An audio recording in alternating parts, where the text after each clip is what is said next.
하나님의 말씀 이사야서 65장 7절부터 12절입니다. 이사야서 65장 7절부터 12절 말씀 모두 같이 봉독하겠습니다. 너희의 죄악과 너희 조상들의 죄악은 한 가지니 그들이 산 위에서 분향하며 작은 산 위에서 나를 능욕하였음이라. 그러므로 내가 먼저 그들의 행위를 헤아리고 그들의 품에 보응하리라. 여호와가 말하였느니라. 여호와께서 이와 같이 말씀하시되 포도송이에는 즙이 있으므로 사람들이 말하기를 그것을 상하지 말라. 거기 복이 있느니라 하나니 나도 내 종들을 위하여 그와 같이 행하여 다 멸하지 아니하고 내가 야곱에게서 씨를 내며 유다에게서 나의 산들을 기업으로 얻을 자를 내리니 내가 택한 자가 이를 기업으로 얻을 것이요 나의 종들이 거기에 살 것이라. 샤론은 양떼의 우리가 되겠고 아골 골짜기는 소떼가 눕는 곳이 되어 나를 찾은 내 백성의 소유가 되려니와 오직 나 여호와를 버리며 나의 성산을 잊고 가색의 상을 베풀며 무니에게 섞은 술을 가득히 붓는 너희여, 내가 너희를 칼에 붙일 것인즉 다 굽풀이고 죽임을 당하리니 이는 내가 불러도 너희가 대답하지 아니하며 내가 말하여도 듣지 아니하고 나의 눈에 악을 행하였으며 내가 즐겨하지 아니하는 일을 택하였음이니라. 아멘. 명절 다 끝났는데 어떻게 명절을 잘 보내셨습니까? 또 지방에 가신 분들은 아직 올라오지 않은 분들도 계실 텐데 하나님께서 여러분의 가정과 가문에 넉넉한 축복 주시기를 간절히 바랍니다. 또 자녀 손들을 위한 여러분의 기도, 하나님이 가족 가문을 위한 기도는 성경에서 응답한다, 내가 축복한다, 그렇게 가장 확실하게 보장하신 몇 가지 중에 하나가 가정과 가문, 그러니까 내 혈육을 위한 기도입니다. 구체적으로 자녀, 손주들, 또 후손, 친족을 위해서 기도하셔서 응답받는 축복이 있기를 바랍니다. 오늘 여기 말씀에는 아주 중요한 표현이 있습니다. 성경에서 이렇게 하면 축복을 받는다. 그런 표현이 분명하게 구체적으로 나온 그런 구절이 있습니다. 그거는 굉장히 중요하죠. 이렇게 하면 내가 너에게 복을 내린다. 그게 아주 문장 구조에서, 성경 문맥의 구조에서 분명하게 표현된 그런 것은 진짜 중요하잖아요. 그리고 그거를 거꾸로 뒤집어서 생각하면 이렇게 하면 하나님이 너희를 벌하신다. 너희가 징계를 받는 것은 바로 이렇게 했기 때문이다. 또 그게 아주 분명하고 명확하게 나오는 그런 구절이 있습니다. 그것도 진짜 중요하잖아요. 그죠? 성경에 우리가 잘 이해하기가 힘든 구절도 있고 하지만 성경에 나오는 아주 명확하고 분명한 구절 중에서 복과 화에 대한 구절, 그거는 진짜 중요합니다. 우리는 누구나 다 살면서 복을 받아 누리고 또 다른 사람에게 복을 베풀며 나누며 살기를 누구나 다 원합니다. 그런 말을 뒤집으면 화를 당하지 않기를 바라는 마음이죠. 그거는 근본적으로 하나님이 주신 본성입니다. 모든 피조물들은 다 저마다 자신이 이 세상에 존재하는 그 선한 목적대로, 긍정적인 목적대로 살고 싶다, 이런 본성, 본능이 다 있습니다. 기본적으로 우리 사람은 생명을 가진 존재잖아요. 그러면 생명이 없어지는 쪽 말고 생명이 계속 연장되고 그러는 쪽으로 가려는 본능이 있습니다. 그걸 가리켜서 생존 본능이라고 하죠. 단순히 생존하고 싶은 본능만이 아니라 잘 아주 기쁘게 아름답게 생존하고픈 그런 본능이 있습니다. 그게 이제 가장 일반적으로 표현하면 잘 살아야 되겠다. 이제 그런 거죠. 요즘 유행하는 표현으로 말하면 웰빙 하고 싶다. 이제 그런 것입니다. 그런데 기본적인 생존의 본능, 또 단순하게 살아있는 것만이 아니라 잘 살고 싶다. 이거는 다 하나님이 주신 본성이에요. 그러니까 좋은 것입니다. 근데 바로 거기하고 연관된 표현이 성경에 명백하게 나오는 것. 그게 이제 복과 화에 대한 말씀이에요. 성경에 축복과 저주의 장, 그러니까 복과 화에 대한 말씀이 적혀 있는 장이 신명기 28장이죠. 그런 말씀은 아주 굉장히 중요하죠. 오늘 여기 말씀에 7절과 12절에 보면 이스라엘이 왜 하나님 앞에 징계를 받는지, 이스라엘의 고난과 고통의 원인이 무엇인지 그게 아주 명확하게 나와 있습니다. 7절에는 아예 이렇게 표현되어 있죠. 지금 너희의 죄악, 그리고 너희 조상들의 죄악은 길게 말할 것도 없고 또 근본적으로 얘기하고 그리고 아주 분명하게 얘기하면 한 가지다. 너무나 분명하잖아요. 그죠? 이런 게 원인일 수도 있다. 이런 게 아마 원인이 됐을 수도 있다. 또는 이런 것도 여러 가지 원인 중에 하나다. 뭐 이렇게만 얘기해도 그 말씀에 깊이 귀를 기울여야 합니다. 근데 오늘 본문에서는 아주 명확하게 한 가지다. 그것은 산 위에서 분양하며 작은 산 위에서 나를 능욕하였기 때문이다. 그러니까 우상 숭배 얘기예요. 그래서 그 바로 뒤에 이어지는 구절에 그러므로 내가 먼저 그들의 행위를 헤아리고 그들의 품에 보응할 것이다. 이 말씀에서 중요한 것은 행위, 이거는 일상의 삶을 말하겠죠. 삶의 행위, 그거를 하나님이 헤아리신다. 그런 것입니다. 하나님은 우리의 지식을 헤아리시기보다 삶의 행위를 헤아리십니다. 삶의 행위는 마음의 상태에서 나와요. 그래서 주 예수 그리스도께서 마음의 상태를 그토록 강조하셨고 또 우리의 마음에 하나님의 거룩한 말씀 그리고 하나님의 거룩한 영이 마음에 가득해야 된다. 그렇게 말씀하신 거죠. 아주 명백하죠. 너희가 나를 버리고 우상을 숭배했기 때문에 그게 이제 결과적으로 여러 가지 죄악이 다 거기에서 흘러나온다. 근원적인 죄는 한 가지다. 이제 그런 거죠. 그런데요, 이 근원적인 죄, 우상을 숭배한 죄가 11절 말씀에 조금 다르게 표현되어 있습니다. 그러니까 7절하고 11절은 연결이 돼요. 그리고 8절, 9절, 10절, 3절은요, 하나님이 구원하실 자, 그렇게 죄를 저질렀는데도 그래도 그 중에서 남은 사람들, 하나님이 구원해서 하나님의 구원의 역사를 이어갈 사람들에 대해서 이야기를 하는 거예요. 그러니까 범죄해서 하나님 앞에 징계를 받고 그러는 사람들 얘기는 7절 그리고 건너뛰어서 11절, 12절 이렇게 이어지는 거죠. 근데 11절에 보면 하나님을 버리고 우상을 숭배한 그거를 조금 다른 말로 표현하고 있습니다. 나 여호와를 버리며 나의 성산을 잊고 가색의 상을 베풀며 무니에게 석군수를 가득히 붓는 너희여. 이 갓, 무니 이거는 전부 다 우상들이에요. 그러니까 아까 7절에 나온 거하고 연결이 되잖아요. 산 위에서, 작은 산 위에서, 그리고 가색에 또 무니에게 석군수를 붓는 우상을 숭배하는 모습이죠. 근데 여기 11절에 중요한 표현이 나오는 게 나의 성산을 잊고, 하나님의 성산은 그는 시온산을 말하고 시온산지 안에 있는 예루살렘 성, 그리고 저 정확하게는 그 성 안에 있는 성전을 말합니다. 하나님의 성산을 잊었다. 이거를 더 깊이 들어가면 성산은 예배하는 곳이거든요. 그러니까 예배를 잊었다. 이것을 말합니다. 예배의 제일 핵심은 무엇입니까?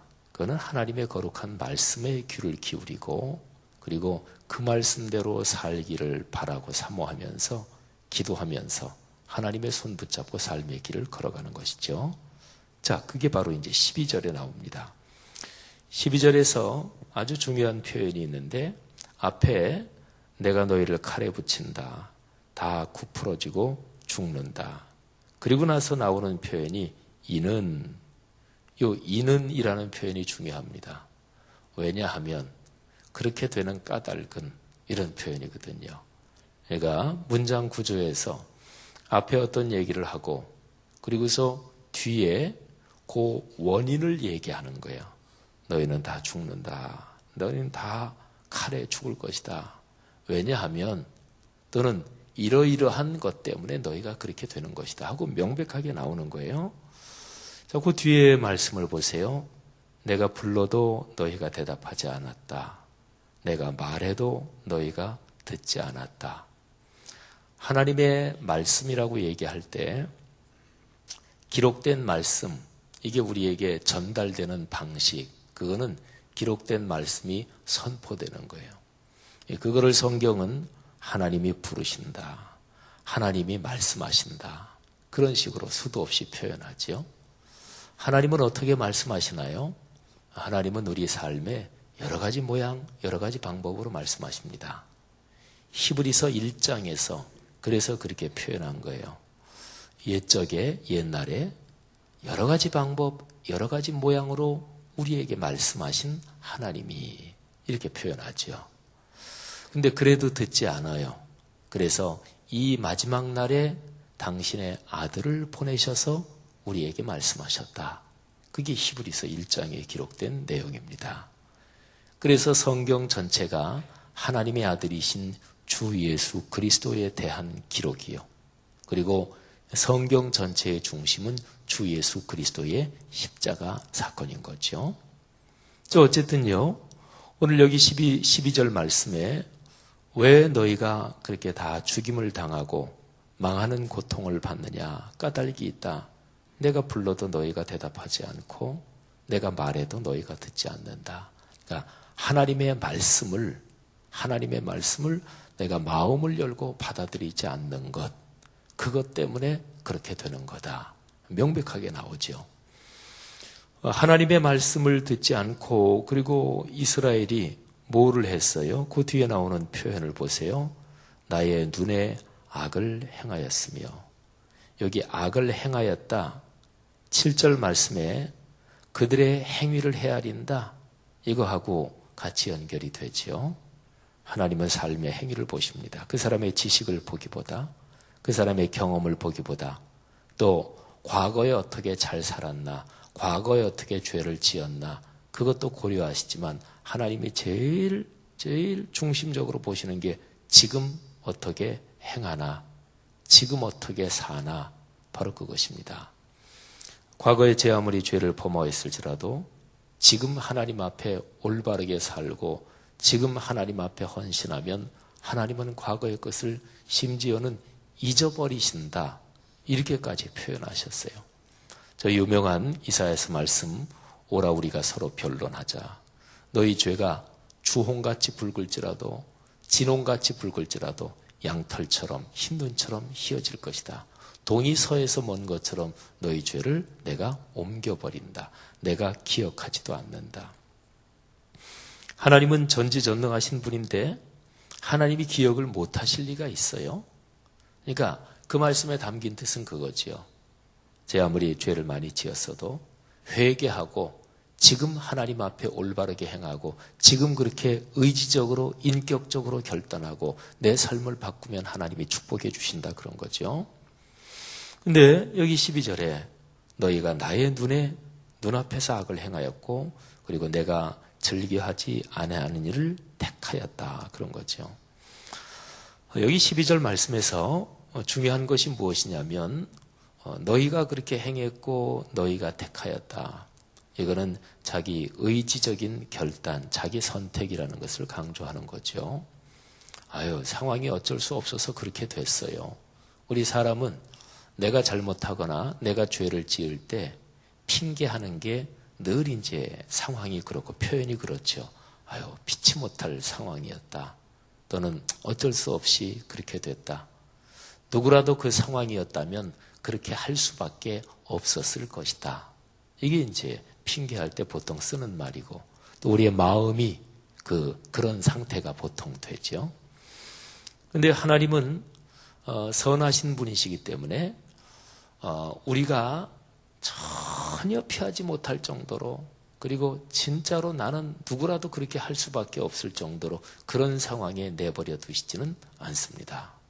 죄는 우리를 갑자기 덮치는 게 아니라고 성경은 거듭해서 말씀합니다. 하나님은 모든 피조물 중에서 유독 사람에게만 하나님의 모양과 형상을 닮은 것을 주셨어요. 그게 자유의지요, 그게 양심의 기능이요, 그게 언어의 기능이요, 그게 묵상과 생각의 기능이요, 그런 거죠. 그러니까 누구나 자신이 진실한 마음으로 진지하게 원하면 하나님이 다 그 사람이 사람 능력으로는 할 수 없는 것들은 하나님이 도와주십니다. 책임지십니다. 그래서 우리는 사람 육신의 존재이기 때문에 우리가 귀신을 어떻게 이기겠어요? 악한 영을 어떻게 이기겠어요? 우리는 육체인데 영을 어떻게 이겨요? 기본적으로 눈에 안 보이는 것들을, 그잖아요. 서로가 상대방이 싸울 때 내가 눈을 감고 싸운다. 그러면 백발백중 지는 거죠. 그래서 가장 극적인, 아주 드라마틱하게 이긴다. 그럴 때는 그런 영화 한두 번씩 다 보셨을 거예요. 홍콩 무술 영화나 중국 영화나 또는 SF 영화나 그런 거 보면 이제 주인공이 말이죠. 악당하고 맨 마지막에 싸우는데 악당이 반칙을 해서 이렇게 뿌려가지고 눈이 안 보인다. 그래가지고 계속 얻어맞는다. 그러면 영화나 드라마 보는 사람은 막 안타깝잖아요. 그때 보통 드라마 얘기가 어떻게 진행돼요? 스토리가? 그때 가만히 눈을 감고 마음에 눈을 떠야 된다.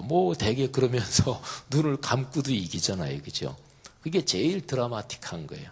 그걸 다른 식으로 말하면 보통 사람들의 평범한 그런 판단, 평범한 생각으로는 눈 감고 싸우면 진다. 그러니까 사람은, 육체는 사탄을 이길 수가 없어요. 귀신은 못 이겨요. 그것들이 귀신 같은데 어떻게, 귀신같이 하는데 어떻게 이겨요?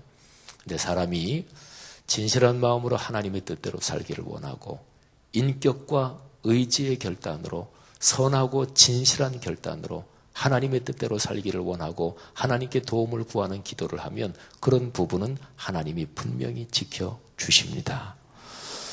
여러분, 오늘 여기에 7절, 11절, 12절 이 말씀을 가만히 주목하면 우리는 여기에서 아주 중요한 신앙의 가르침 하나를 받습니다. 삶에서 중요한 것은 어떻게 보면 사실은 여러 가지가 아닙니다. 한 가지지요.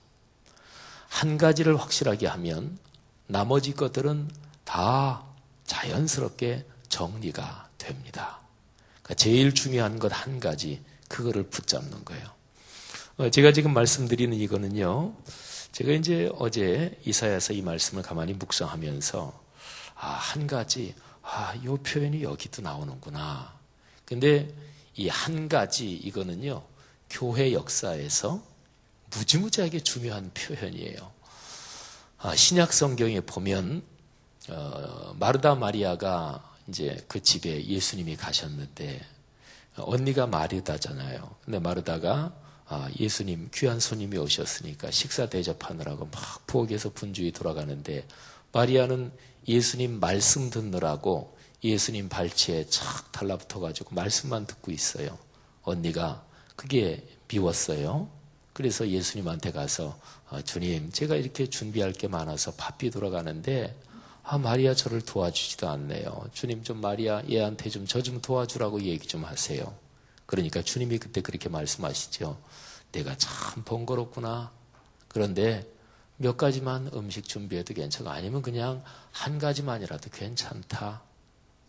근데 이거는 이렇게 표현할 수 있어요. 야, 그냥 국 하나만 끓여가지고 먹자. 그냥 김치하고만 먹자. 뭐 이렇게 내가 먹으러 왔냐. 너희들하고 얘기 좀 하러 왔지. 이런 표현이에요. 근데 그 뒤에 의미심장한 표현을 덧붙이세요. 마리아는 좋은 편을 택하였으니 뺏기지 않을 것이다. 이런 표현을 덧붙이십니다. 좋은 편이 무엇인가요? 다른 것보다 더 좋은 게 무엇인가요? 제일 좋은 게 무엇인가요? 그리고 그거 하나만 이렇게 꽉 잡으면 다른 것 전부 다 잡는 거나 마찬가지다. 그 하나가 무엇인가요? 그게 중요하잖아요. 그래서 한 가지. 이거는요, 제가 신약성경 말씀 잠깐 드렸지만 거기만이 아니라 신약성경 몇 군데 이런 표현이 나와요. 한 가지라는 표현. 그래서 교회 역사에서 아주 유명한 구절입니다. 한 가지 이거는. 제가 이제 교회 역사적인 그런 지식은 있고 또 제가 박사학위 논문 쓰느라고 전공한 그 어떤 인물, 17세기에 살았던 인물, 그분한테도 이제 그런 얘기가 나오기 때문에 제가 이제 잘 아는데 어제 이걸 묵상하면서 야, 이사야서에도 여기도 또 한 가지 이게 나오는구나. 제가 마음의 감동이 컸어요. 여러분, 한 가지 중요한 것이 무엇일까요? 오늘 이 말씀의 맥락을 보면 그거는 하나님의 말씀, 하나님이 부르시고 또 하나님이 말씀하실 때 그거를 제대로 들을 수 있는 우리의 마음의 상태, 영혼의 상태예요. 이 중요한 거를 뭐가 방해하고 있나요? 이 중요한 거를 뭐가 막고 있나요? 이 중요한 거를 방해하는 거, 이 중요한 거를 막고 있는 거면 그거는 다 내려놔야 돼요. 적어도 이 한 가지를 막고 있는 거면. 그래서 이제 제가 아주 가끔 드리는 말씀이 그거예요. 이 중요한 게 중요해요? 목사직이 중요해요? 당연히 이게 중요하죠. 목사직보다 이게 중요한 거예요. 일반적으로 목사직보다 그리스도인 된 그리스도인 직분이 더 이게 더 바탕이에요. 내 자존심이 이거를 막고 있습니까? 그러면 자존심 가질래요? 이거 가질래요? 당연하지요. 이 중요한 거 한 가지가 쥐야지요. 이게 성도의 지혜입니다. 근데 신앙생활 할 때 이 중요한 한 가지, 이것보다 다른 게 자꾸만 위에 올라서요. 체면, 사회적 지위, 또는 내가 목사라는 거, 내가 적어도 이런 면에서는 내가 전문가지 뭐 이런 것도 그렇고 뭐 등등 다른 게 자꾸만 위에 올라서요. 오늘 여기 이스라엘 백성은 산 위에서 작은 산 위에서 우상 숭배한다 그랬는데 우리는 뭐 산에 가서 우상 숭배하고 그러지는 않잖아요. 그런데 제가 지금 말씀드린 이런 게 여기 성경에 말씀드린 산 위에서 우상 숭배하는 말하자면 그런 거죠. 아니면 예수를 믿으면서도 그래도 1년에 한두 번쯤은 그래도 좀 운수를 보고 점을 쳐야지. 그런 사람은 오늘날도 직접적으로 우상 숭배하는 게 되는 거지요. 1년에 한두 번인데 그래도 마찬가지죠. 이 중요한 한 가지가 느슨해지고 이 소중함을 잊어버리면 이게 하나, 둘, 셋, 넷 문제가 여기저기서 자꾸 터지는 거죠. 하나님의 음성을 듣고 하나님의 말씀을 듣는 거, 이거를 구약 성경의 가르침으로 말하면 그거는 예배하는 것입니다. 성산, 성전이 바로 그런 의미인 거죠. 신약 성경으로 말하면 공동체가 모여 같이 예배하는 이 신앙 공동체를 말하는 것이고, 그리고 로마서 12장 1, 2절로 연결하면 공동체에서 드린 예배가 삶의 예배로 연결이 되는 거예요. 너희 몸을 거룩한 산 제사로 드리라. 그러면 예배 끝나고 나가서 생활하는 그 생활에서 예배 때 들은 말씀대로 사는 것입니다. 그렇게 하면 사회가 하나님의 뜻대로 아름다운 사회가 점점 되는 거지요. 그게 구약 성경에서 말하는 거는 이스라엘 백성은 하나님 신앙을 중심으로 구조된 사회니까 언제나 구약 성경에서 이스라엘 백성의 죄악을 얘기할 때는 꼭 사회가 망가진 얘기를 하는데 그중에서 핵심은 제대로 법대로 안 한다 그런 얘기입니다. 사법 정의가 망가졌다 그런 것이죠. 사랑하신 여러분, 한 가지 꼭 붙잡고 이 한 가지에서 수많은 복이 늘 흘러나와서 우리의 삶과 또 우리가 걸어가는 이 사회가 아름다워지는 그런 축복이 우리를 통해서 여러분의 가정 가문을 통해서 이루어지기를 축복합니다. 하나님 아버지 은혜를 감사합니다. 오늘 이사야서 구약에서 시편 빼놓고는 가장 긴 장이요. 또 성경 전체의 구조를 다 담고 있다고 말씀하는 이 이사야서, 이 긴 66장 책 가운데 거의 이제 결론 부분을 우리가 묵상하고 있습니다. 하나님 오늘 이 말씀에서 우리에게 말씀하신 그 음성 꼭 붙잡습니다. 그것 붙잡고 복 받으며 복 누리며 그리고 복 나누며 걸어가게 하옵소서. 이 새벽 예배 나온 귀한 하나님의 백성들 한 분 한 분 마음의 소원을 축복해 주옵소서. 연휴 끝나고 성도들 다시 집으로 돌아오며 또 돌아가시며 또 모든 일상으로 다시 안착할 때 하나님이 성도들을 축복하시며 또 구체적인 직장, 직업의 생활을 축복해 주옵소서. 예수 그리스도 이름으로 간절히 축복하며 기도 올립니다. 아멘. 귀한 말씀 전해주셔서 감사를 드립니다. 우리가 함께 드릴 공동기도문은 오늘 봉사에 대한 기도입니다. 제가 먼저 기도하겠습니다. 우리에게 서로 사랑하는 마음을 더욱 부어주옵소서. 교회 안의 작은 교회들을 넉넉하게 축복하옵소서.